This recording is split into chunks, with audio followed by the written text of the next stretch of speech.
Ассалаумағалейкум. Міне мынандай оплата продавцу қайырымды такси таксопарк зере деген ссылка жібереміз группаға. Осы ссылкаға кіресіздер, мына көкті басып. Сөзден мынандай шығады.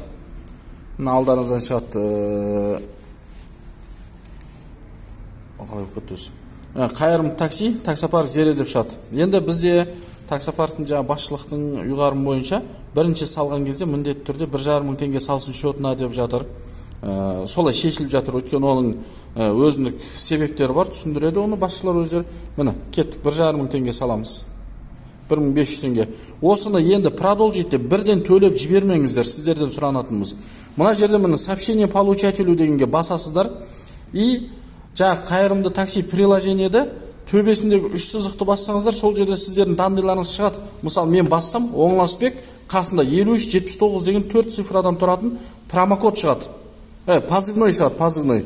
Сол позывнойды обязательно мына жерге жазу керек. Міне 5379.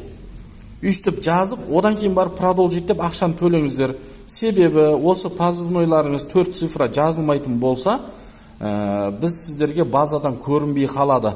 Сөйтеміз де базадан сіздерге кім ақша салды, қаяқтан салды, не үшін салды деп ми ашиды. Ол жерде ақшаларыңыз салып бере алмай қаламыз қайттан обратно. Сол үшін осы нәрсені ұмытпаңыздар, міндетті түрде позывнойды жазыңыздар.